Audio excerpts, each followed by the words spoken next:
भविष्यद्वक्ताओं का विषय।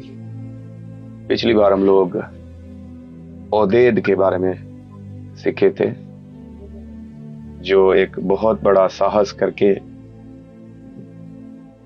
इस्राएल की सेना के राजा के पास जाता है, ये बताने के लिए कि तुम जो कर रहे हो गलत कर रहे हो। और बहुत कम बार ऐसा होता है कि भविष्यद्वक्ता की बात सुनी जाती है, लेकिन इस बार बात सुनी गई। बहुत कम बार, मैं आपको बोल रहा हूं, बहुत कम बार जब सामना किया जाता है कि जो व्यक्ति गलत कर रहा है उसका सामना किया जाता है परमेश्वर के वचन के द्वारा कि आप जो कर रहे हैं वो सही नहीं है, तो बहुत ही कम बार सफलता मिलती है। तो इस ओदेद को सफलता मिल गई। उसका वचन जो परमेश्वर की ओर से वो लेकर गया था, वो बात सुनी गई। और वो तो अपनी जान पर खेलकर वचन लेकर गया था परमेश्वर का, और लेकिन सफलता मिली।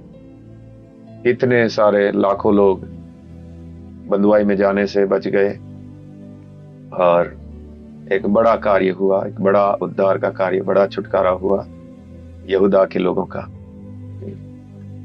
ठीक है, उसके बाद अभी हम जाते हैं ऊरिया नामक एक नबी के बारे में देखते हैं। ऊरिया, यिर्मयाह की किताब 26:20 से 24। यिर्मयाह 26:20 से 24। फिर समाया का पुत्र ऊरिया नामक किर्यत्यारीम का एक पुरुष जो यहोवा के नाम से भविष्यवाणी करता था, उसने भी इस नगर और इस देश के विरुद्ध ठीक ऐसे ही भविष्यवाणी की जैसी यिर्मयाह ने अभी की थी। ओके, ऊरिया वो किसका बेटा है वो भी लिखा है, कौन सी जगह का है वो भी लिखा है। शमाया नाम के एक पुरुष का बेटा है। कौन सी जगह का? किर्यत्यारीम नाम की जगह के हैं, और वो भविष्यवाणी करते हैं। परमेश्वर का दास है, नबी है। और कौन से समय में है? यिर्मयाह नबी के समय में। और जैसी भविष्यवाणी यिर्मयाह कर रहे हैं वैसी ही भविष्यवाणी ऊरिया भी कर रहे हैं, समान। परमेश्वर यिर्मयाह के द्वारा भी इस्राएली लोगों से बात कर रहा है और ऊरिया के द्वारा भी बात कर रहा है। परमेश्वर इस बात को कंफर्म कर रहा है। यिर्मयाह जो बोल रहा है वो परमेश्वर का वचन है। एक और नबी आकर वही बात कि तुम्हारे ऊपर न्याय पड़ने वाला है, तुम मन फिरा लो, वही बात जो यिर्मयाह संदेश दे रहा है, वही संदेश परमेश्वर की ओर से एक और नबी को आता है, ऊरिया को। और ठीक वैसी ही भविष्यवाणी वो लोगों के ऊपर कर रहा है। ओके, फिर क्या होता है? जब यहोयाकीम राजा और उसके सब वीरों और सब हाकिमों ने उसके वचन सुने, तब राजा ने उससे मरवा डालने का यत्न किया, और ऊरिया यह सुनकर डर के मारे मिस्र को भाग गया। ओके, उस समय के जो राजा है यहोयाकीम दुष्ट राजा है, परमेश्वर का भय मानने वाला राजा नहीं है। और उसने जब ऊरिया के वचन सुने तो सब लोगों के साथ उसने मिलकर बोला कि इसको मार डालना है। तो जब उसको मालूम पड़ा, ऊरिया मिस्र को भाग जाते हैं। हाँ, फिर क्या होता है? तब यहोयाकीम राजा ने मिस्र में लोग भेजे, अर्थात अकबर के पुत्रों एलनातन को कुछ और पुरुषों के साथ मिस्र को भेजा। हाँ, जहां पे ऊरिया भाग गए उनको वहां से पकड़ कर लाने के लिए एलनातान नाम के व्यक्ति को भेजा गया। हाँ, आगे। वे ऊरिया को मिस्र से निकलवा कर यहोयाकीम राजा के पास ले आए, और उसने उसे तलवार से मरवा कर उसके शव को साधारण लोगों की कब्रों में फिकवा दिया।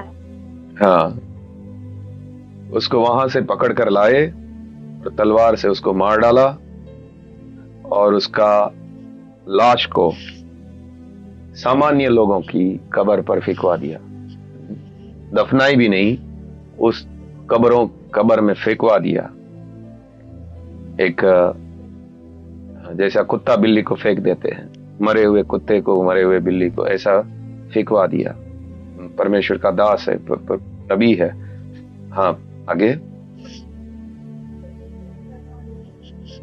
24। परंतु सापान का पुत्र अहिकाम यर्मिया की सहायता करने लगा और वह लोगों के वश में वध होने के लिए नहीं दिया गया। ओके, लेकिन अहिकाम नाम का व्यक्ति यिर्मयाह की मदद कर रहा है। यिर्मयाह को मरने से बचाने के लिए अहिकाम मदद कर रहा है, उनको उनके वश में होने नहीं दिया। कोई प्रभावशाली व्यक्ति है अहिकाम, यिर्मयाह को बचा के रखा। यिर्मयाह के समय का नबी उरिया मरवा दिए जाते हैं और यिर्मयाह को बचाया जाता है। ओके, यहां पर यिर्मयाह के समय का एक नबी है उरिया नाम का। यिर्मयाह 40 साल की सेवकाई है। 40 साल उसने लोगों को चेतावनी दिया कि उनको पाप से मन फिराना है। हाँ, लेकिन 40 साल में उसकी नहीं सुनी गई। परमेश्वर एक और नबी को खड़ा करता है उरिया नाम का, उसके द्वारा भी परमेश्वर वचन भेजता है कि लोग मन फिराएं, लेकिन उसकी भी बात सुनी नहीं जाती है। ओके, 21वीं आयत वापस पढ़ेंगे। जब यहोयाकीम राजा और उसके सब वीरों और सब हाकिमों ने उसके वचन सुने, तब राजा ने उसे मरवा डालने का यत्न किया और उरिया यह सुनकर डर के मारे मिस्र को भाग गया। ओके, राजा ने जब उरिया के वचन सुने तो उनके सब वीरों, सब हाकिमों, उन सब के साथ मिलकर उसको मरवाने का यत्न किया, इसको खत्म करेंगे। हमेशा से परमेश्वर के वचन मनुष्य को अच्छा लगने वाला नहीं होता, एक शारीरिक मनुष्य को पसंद आने वाला नहीं होता।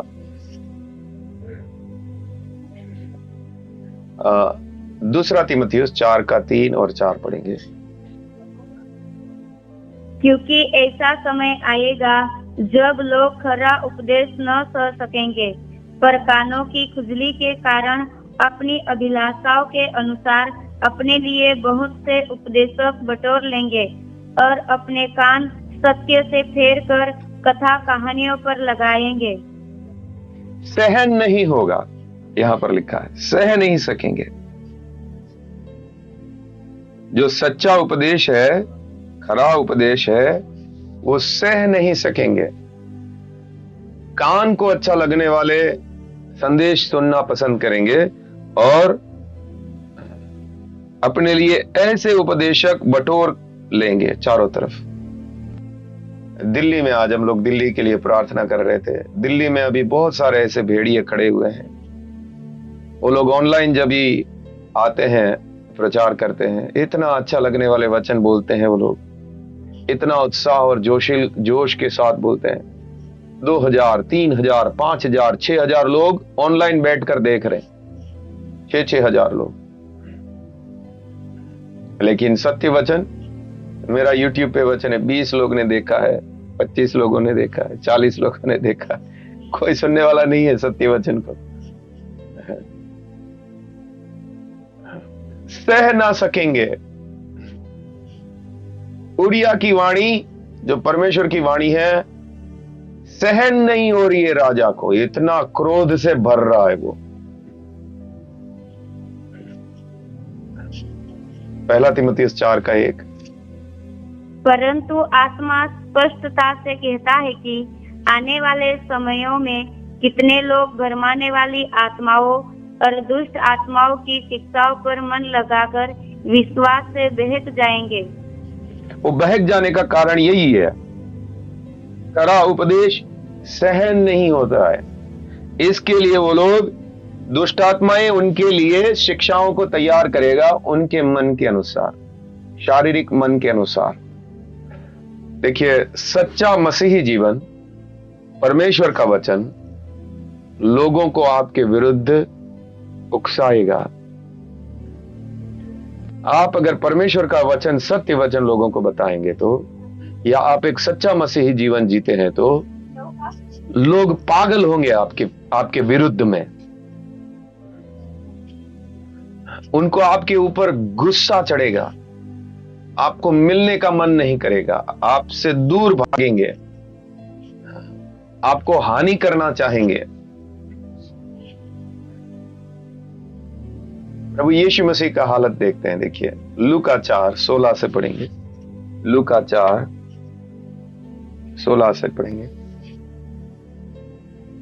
फिर वह नासरत में आया जहाँ पाला पोसा गया था, और अपनी रीति के अनुसार सब्त के दिन आराधनालय में जाकर पढ़ने के लिए खड़ा हुआ। ओके,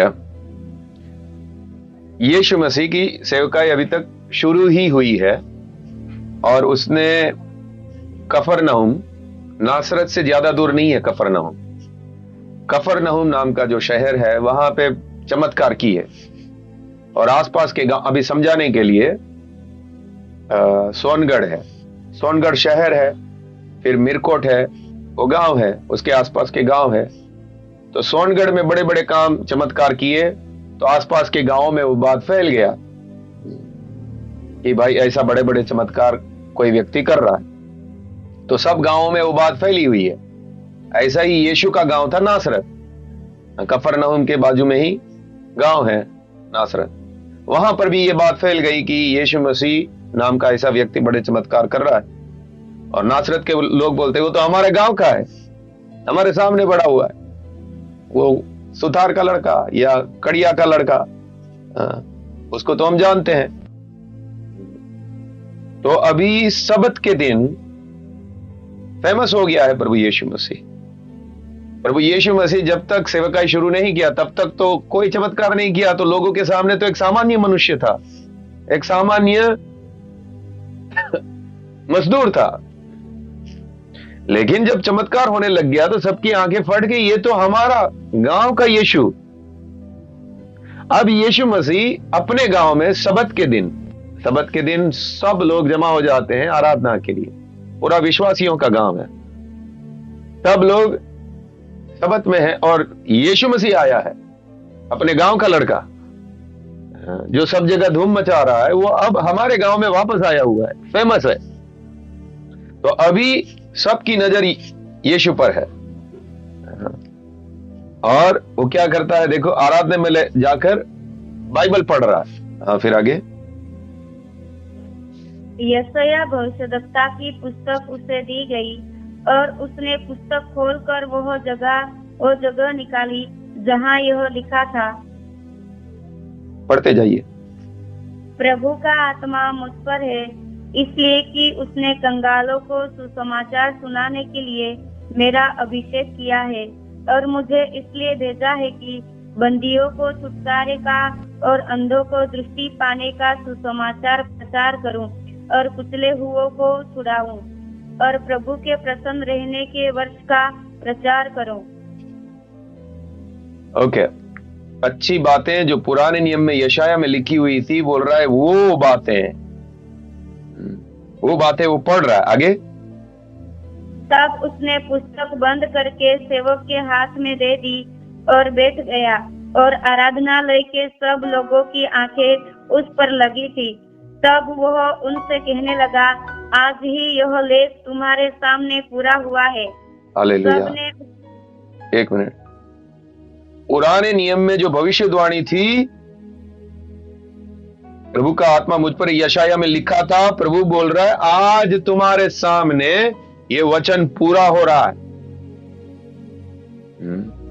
सबकी आंखें फटी हुई है, हमारे सामने पुराने नियम की यशाया की भविष्यवाणी हमारे सामने पूरी हो रही है।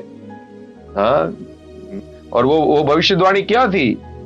प्रभु का आत्मा मुझ पर है, कंगालों को सुसमाचार प्रचार किया करने के लिए अभिषेक हुआ है, बंदियों को छुड़ाने के लिए, अंधों को दृष्टि देने के लिए, कुचले हुओं को छुड़ाने के लिए। ये सब काम जो पुराने नियम में लिखा था वो तुम्हारे सामने पूरा हो रहा है। फिर आगे, सब ने उसे सराहा और जो अनुग्रह की बातें उसके मुंह से निकलती थी उनसे अचंभित हुए और कहने लगे, क्या यह यूसुफ का पुत्र नहीं? आगे, उसने उनसे कहा, तुम मुझ पर यह कहावत अवश्य कहेंगे कि हे वेद, अपने आप को अच्छा कर। जो कुछ हमने सुना है कि कफरनहुम में किया गया है, उससे यहाँ अपने देश में भी कर। ओके। जब प्रभु ने बोला आज ये वचन तुम्हारे सामने पूरा हुआ, और सब लोग तारीफ करने लग गए यीशु मसीह की। और प्रभु बोलने लगे, आप लोग ये कहावत कहोगे, पहले अपने आप को ठीक कर। जो कफरनहूम में जो बड़े बड़े काम किए तो यहां भी कर। फिर आगे 24 देखो, अब लोगों का दिमाग घूमेगा। अभी तक तो यीशु मसीह अच्छा है, लेकिन अब यीशु का दिमाग, लोगों का दिमाग यीशु के विरुद्ध में घूम जाएगा। आगे पढ़िए। और उसने कहा, मैं तुमसे सच कहता हूँ, कोई भविष्यद्वक्ता अपने देश में मान सम्मान नहीं पाता। मैं तुमसे सच कहता हूँ कि एलिया के दिनों में जब 3.5 वर्ष तक आकाश बंद रहा, यहाँ तक कि सारे देश में बड़ा अकाल पड़ा, तो इस्राएल में बहुत सी विधवाएं थी, पर एलिया उनमें से किसी के पास नहीं भेजा गया, केवल सैदा के सारफत में एक विधवा के पास। और एलीशा भविष्यद्वक्ता के समय इस्राएल में बहुत से कोढ़ी थे, पर सीरियावासी नामक को छोड़ उनमें से कोई शुद्ध नहीं किया गया। ये बातें सुनते ही जितने आराधनालय में थे सब क्रोध से भर गए। प्रभु यीशु मसीह क्या बोलना चाहता है? प्रभु उनको बोल रहा है, वो लोग बोल रहे हैं इतना बड़ा अनुग्रह हमारे सामने, हम पर अनुग्रह हुआ है, लेकिन प्रभु उनको बोल रहा है, एलिया के समय में बहुत सारी विधवाएं थी इस्राएल में, लेकिन परमेश्वर ने अन्य जाति के पास एलिया को भेजा विधवा की सहायता करने के लिए। एलीशा के समय में एक और घटना, एलीशा के समय में बहुत सारे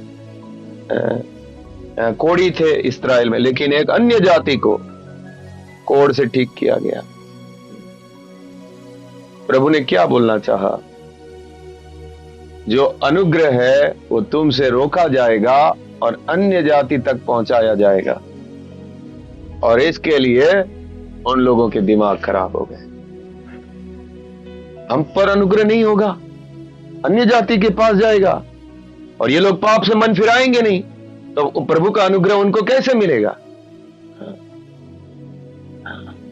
फिर आगे, और उठकर उसे नगर से बाहर निकाला, और जिस पहाड़ पर उनका नगर बसा हुआ था उसकी चोटी पर ले चले कि उसे वहां से नीचे गिरा दे, परंतु वह उनके बीच में से निकल कर चला गया। इतना गुस्सा आ गया इन लोगों को, यीशु को पहाड़ के ऊपर से नीचे गिराना चाहते हैं, उठाकर फेंक देंगे तेरे को। सब वचन साइड में, जितना भी चमत्कार कर रहा है, चिन्ह चमत्कार दिखा रहा है कि मैं परमेश्वर का दास हूं, वह सब साइड में करके इसको उठाकर पटकने के लिए लेकर गए।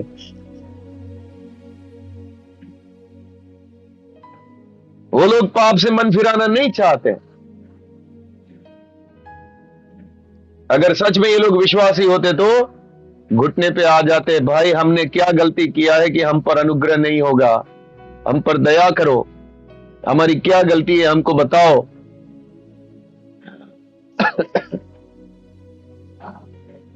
एक सच्चा जीवन, परमेश्वर का वचन आपके पास है तो फिर देखो कमाल। एक पूरा भक्ति का जीवन आप बिता रहे हैं और आप वचन लेकर लोगों को बताते हैं, परमेश्वर का वचन। लोगों के दिमाग खराब होंगे आपके विरुद्ध में। पौलुस के बारे में देखते हैं, देखिए प्रेरितों के काम 22:21 से पढ़िए। प्रेरितों के काम 22। और उसने मुझसे कहा, चला जा, क्योंकि मैं तुझे अन्य जातियों के पास दूर दूर भेजूंगा। हाँ जी, यहाँ पर लोगों से बात कर रहा है, पौलुस लोगों से बात कर रहा है। समय ज्यादा चला जाएगा, ठीक है 17 से पढ़ लीजिए ताकि समझ आ जाए। हाँ। जब मैं फिर यरूशलेम में आकर मंदिर में प्रार्थना कर रहा था तो बेसुध हो गया और उसको देखा कि वह मुझसे कहता है, जल्दी करके यरूशलेम से झट निकल जा, क्योंकि वे मेरे विषय में तेरी गवाही न मानेंगे। मैंने कहा, हे प्रभु, वे तो आप जानते हैं कि मैं तुझ पर विश्वास करने वालों को बंदी गृहों में डालता और जगह जगह आराधनालय में पिटवाता था। जब तेरे गवाह स्तिफनुस का लहू बहाया जा रहा था तब मैं भी वहाँ खड़ा था और इस बात में सहमत था और उसके घातकों के कपड़ों की रखवाली करता था। और उसने मुझसे कहा, चला जा, क्योंकि मैं तुझे अन्य जातियों के पास दूर दूर भेजूंगा। हाँ, ये पौलुस भीड़ के सामने 22 से पढ़ेंगे पूरा तो आपको मालूम पड़ेगा। भीड़ के सामने बोल रहा है, मेरे साथ क्या क्या हुआ, मैं ऐसे ही यीशु को स्वीकारा नहीं हूं। हाँ, यहां तक लोगों ने सुना। फिर यहां के बाद देखो दिमाग कैसे खराब होता है पब्लिक का। आगे, वे इस बात तक उसकी सुनते रहे, तब उसे शब्द से चिल्लाए, ऐसे मनुष्य का अंत करो, उसका जीवित रहना उचित नहीं।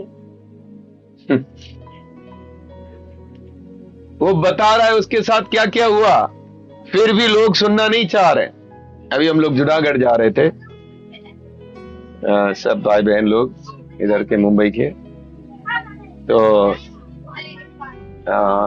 कुछ मराठी लोग जा रहे थे सोमनाथ दर्शन करने के लिए।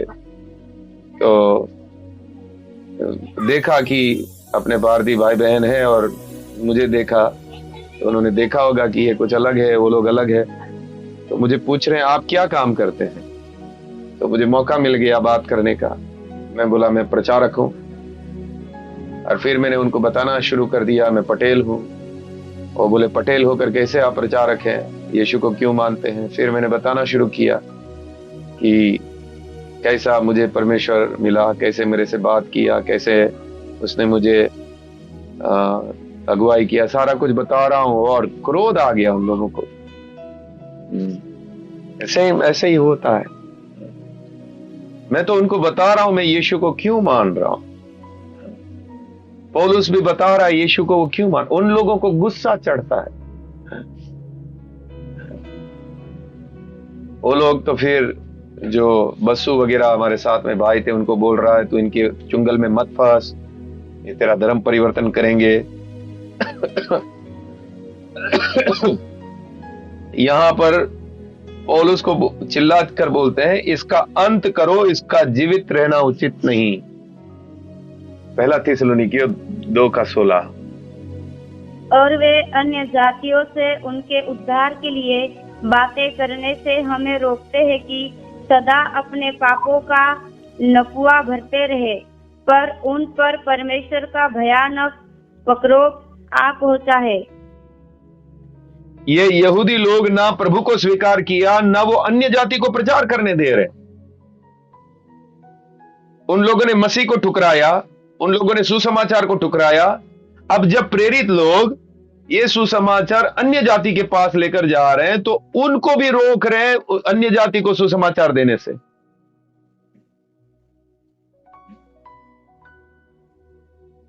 लोग ऐसे विरुद्ध खड़े होंगे, वो तो स्वीकार नहीं करेंगे, लेकिन जो सुसमाचार आप दूसरों को देंगे उसको देने से भी रोकेंगे। इतना नफरत, इतना खुन्नस लोगों के अंदर है परमेश्वर के वचन के प्रति। एक सच्चा मसीह जीवन के विरुद्ध वो लोग खड़े होते हैं। अभी सेवक ब्रदर इसमें है।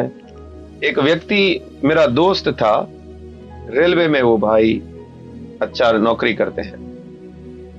और मुझे लगा वो प्रभु का वचन सच्चाई से मानते हैं और वो सेवा भी करते थे।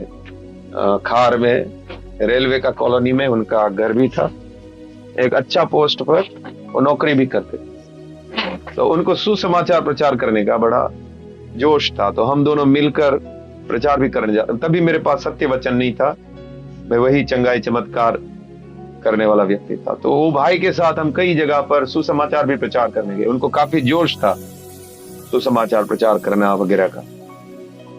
और उसके बाद फिर परमेश्वर ने मेरे जीवन में कार्य करना शुरू किया, परमेश्वर ने मेरे से बात करना शुरू किया। और तभी मुझे मालूम पड़ा मेरे पास वचन नहीं है, मैं जो इस मार्ग में चल रहा हूं वो मार्ग असल में परमेश्वर का मार्ग नहीं है। तो तब फिर मैं वचन में चलने लगा।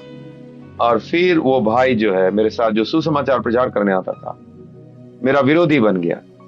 तो ऐसा विरोधी बन गया कि मैं जहां जहां परिश्रम करने लगा वहां पर वो रुकावट डालना कोशिश कर दिया। अभी जो सेवक ब्रदर है, और तभी प्रभु लोगों को मेरे पास लाना शुरू किया गोरेगांव में। तो जो भी उच्च जवान लड़के मेरे साथ में, मैं उनको बताता था। ये व्यक्ति वहां भी पहुंच गया और सबको जमा करके बोलता है ये साहिल जो है वो ठीक आदमी नहीं है। और मेरे विरुद्ध में इन लोगों को उकसाया। सेवक ब्रदर अभी इसमें है, सेवक ब्रदर बता सकते हैं। उनको बोल रहे हैं इसके साथ मत रहो, ये व्यक्ति ठीक नहीं है। और रुकावट बनना शुरू कर दी। अपना काम धंधा छोड़कर, अपनी नौकरी छोड़कर वो लोगों को बताने के लिए आ रहा है ये व्यक्ति ठीक नहीं है। अभी आप उनको पूछेंगे आपके पास सबूत है कुछ, हमको बताइए। सबूत कुछ नहीं है। वो परमेश्वर का राज्य के लिए रुकावट बन रहा है। कोई एक घटना मेरे जीवन में हुई थी, उस बात को तोड़ मरोड़ कर लोगों के सामने लेकर आ रहे। अपना नौकरी छोड़कर, अभी जिनको मैं वचन बता रहा हूं, ये सेवक ब्रदर वगैरह को तभी नए थे वो लोग, अपना नौकरी छोड़कर आ रहा है और बोल रहा है, इन लोगों को मीटिंग करके बोल रहा है उसके साथ मत जुड़ो।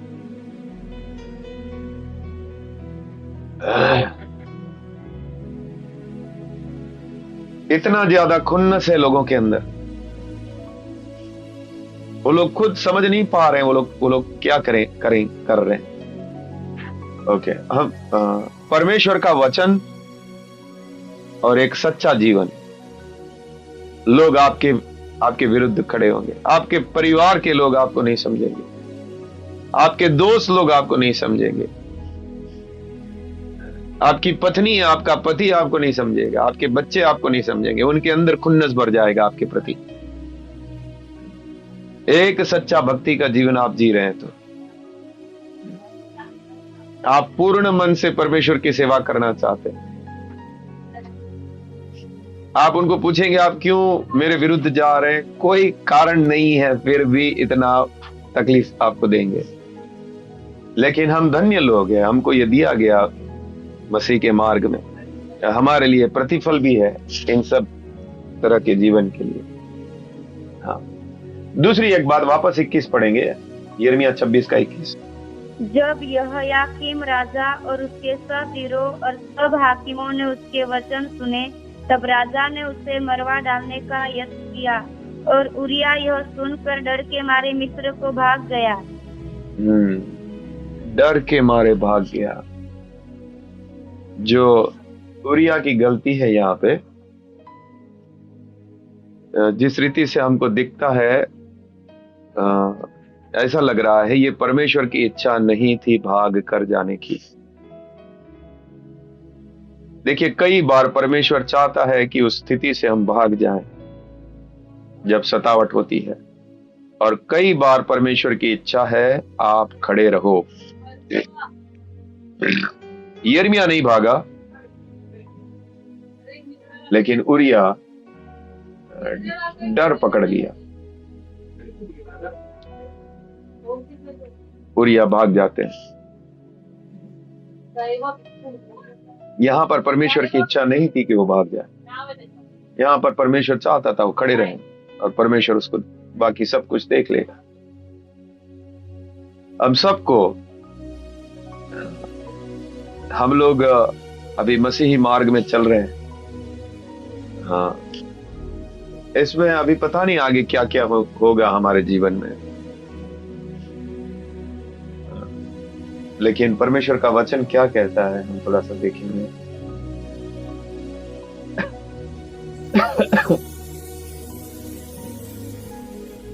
यूहन्ना की किताब 12:25। यूहन्ना 12:25। जल्दी जल्दी पढ़े मनीषा में। जो अपने प्राण को प्रिय जानता है वो उसे खो देता है, और जो इस जगत में अपने प्राण को अप्रिय जानता है वह अनंत जीवन के लिए उसकी रक्षा करेगा। इस संसार में आपको अपने प्राण को प्रिय नहीं जानना है। हमें नहीं मालूम, आगे हो सकता है हम में से कई लोग मरेंगे। हमको मरने के लिए तैयार रहना होगा। हमें अपने प्राण को प्रिय नहीं जानना है। हमने जो मार्ग चुना है उस मार्ग में अगर हमको अनंत जीवन में अपना प्राण बचाना है तो यहाँ के लिए हमें अपने प्राण को खोना होगा। अगर प्रभु की मर्जी, हमें तैयार रहना है उस बात के लिए। मरकुस 14:50। इस पर सब चेले उसे छोड़कर भाग गए। यीशु मसीह के पकड़ने के समय आपको क्या लगता है, परमेश्वर की इच्छा थी वो लोग भाग जाए? यीशु को जब पकड़ने के लिए आए तभी परमेश्वर की क्या इच्छा थी, वो लोग भागे या वहां पे यीशु के साथ रहे?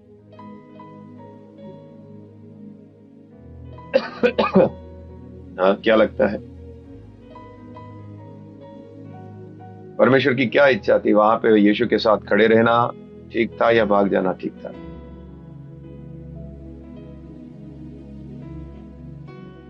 कोई है इसमें जुड़ा है?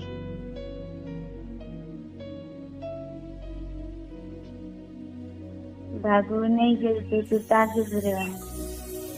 हाँ जी, परमेश्वर की इच्छा नहीं थी कि वो लोग भागे, इसलिए प्रभु ने उनको बोला भी आप लोग प्रार्थना करो। खास करके उस 3 लोगों के लिए तो प्रभु की बिल्कुल इच्छा नहीं थी ये लोग भागे, इसके लिए बार बार उनको बोला गया कि प्रार्थना करो। लेकिन आगे चल के प्रेरित लोग परिस्थितियों में खड़े हो जाते हैं, वो नहीं भागते। प्रेरितों के काम 8:1। उसी दिन यरूशलेम की कलीसिया पर बड़ा उपद्रव आरंभ हुआ, और प्रेरितों को छोड़ सब के सब यहूदिया और सामरिया देशों में तितर बितर हो गए। हाँ, स्टेफनुस को जब पथराव किया गया, स्टेफनुस की हत्या की गई, उस समय में सब लोग डर के सब लोग यरूशलेम छोड़कर भाग गए, लेकिन प्रेरित लोग नहीं भागे। प्रेरित लोग हिम्मत से खड़े हैं। एक की हत्या हुई है, अभी और भी मरेंगे, कोई बात नहीं, लेकिन खड़े हैं। जरूर परमेश्वर की इच्छा थी वहां पर बाकी लोग भाग जाएं और जाकर सब जगह सुसमाचार प्रचार करें, इसीलिए स्टीफनुस को प्रभु ने ऐसा होने दिया। लेकिन प्रेरित लोग खड़े हैं, डर के मारे वो लोग नहीं भाग रहे। परमेश्वर की देखिए परिस्थितियां अभी पता नहीं कैसे टर्न लेगी। हम सबको इस बात के लिए एक आसान मसीही जीवन की आप इच्छा नहीं रखना, उसमें जीवन नहीं है। अगर परमेश्वर चाहता है कि आप दुख उठाएं, लेकिन आप दुख से भागना चाहते हैं, तो हो सकता है आप अनंत काल में अपने प्राण नहीं बचा पाएंगे, क्योंकि आप अपने प्राण को बचाना चाह, जबकि प्रभु ने चाहा कि आप अपना प्राण दें, आप दुख उठाएं। देखिए, एक विश्वासी भटक क्यों जाता है? वो प्रभु का जो सच्चा मार्ग है उसको वो स्वीकार करना नहीं चाहता, और तब जाकर भरमाने वाली आत्माओं के वो वश में हो जाता है। उसको उसके मन के अनुसार का रास्ता भरमाने वाली आत्माएं उनको दे देती है, और इसीलिए गलत उपदेश आते हैं, इसीलिए गलत कलीसियाएं खड़ी होती है। लेकिन जो सच्चा मार्ग है, चाहे जो उसकी कीमत हो, प्रभु हमें जीवन का मार्ग चाहिए, जरूर हमारे अंदर भय है, लेकिन हमको प्रभु तू सहायता कर, हम भय के ऊपर जय प्राप्त कर सके। दूसरा तिमुथियुस 1:7, क्योंकि परमेश्वर ने हमें भय की नहीं पर सामर्थ और प्रेम और संयम की आत्मा दी है। तिमुथियुस को हिम्मत दे के बोला जा रहा है। तिमुथियुस डर रहा है, जवान लड़का है, सतावट में वो डर रहा है। हमको भय का आत्मा नहीं मिला, उसको हिम्मत दिया जा रहा है। खड़ा रहे, दुख उठा। नीति वचन 29:25, मनुष्य का भय खाना फंदा हो जाता है, परंतु जो यहोवा पर भरोसा रखता है उसका स्थान ऊंचा किया जाएगा। मनुष्य का भय मानना फंदा बन जाएगा। रोमियो 8:31, अतः हम इन बातों के विषय में क्या कहें? यदि परमेश्वर हमारी ओर है तो हमारा विरोधी कौन हो सकता है? जब परमेश्वर हमारे साथ है, हमारा विरोधी कौन हो सकता है? विरोधी तो खड़े होंगे, विरोधी खड़े होंगे, लेकिन परमेश्वर से ज्यादा शक्तिशाली नहीं है वो लोग। परमेश्वर हर परिस्थिति को देखेगा। प्रभु मसीह ने हमको बोला है, जो तुम्हारे शरीर को मार सकते हैं उनसे नहीं डरना, लेकिन जो तुम्हारी आत्मा और शरीर दोनों को नरक में डाल सकते हैं उनसे डरना। मत्ती 10 में लिखा है। तो जरूर परिस्थितियां आएगी, उसमें डरना नहीं है। हमें प्रार्थना सहित अपने आप को तैयार करना है, प्रभु हम हर एक परिस्थिति के लिए खड़े हो सके। हम यहां तक चले हैं मसीह जीवन में, हम आगे भी अपने प्राण देने तक विश्वास योग्य रह सकें प्रभु। हम इधर उधर भागने वाले ना बने प्रभु। ओके, उरिया के बारे में हमने देखा, एक नबी है, परमेश्वर का वचन लेकर जाते हैं, लेकिन कमजोर व्यक्ति है। जब ही राजा ने उनको मार डालना चाहा मिस्र, वो भाग जाते। राजा उनको पकड़कर बुलवा लेता है और उनको तलवार से मारकर उनका लाश को फेंकवा देता है। अगर हमारे साथ भी ऐसा हो तो हमें तैयार रहना है मसीह जीवन में। हमारा बाल भी बाका नहीं होगा, यीशु ने बोला। बिल्कुल सुरक्षित तुम मेरे पास पहुंचाए जाओगे। अपने प्राण देने के लिए भी तैयार रहो।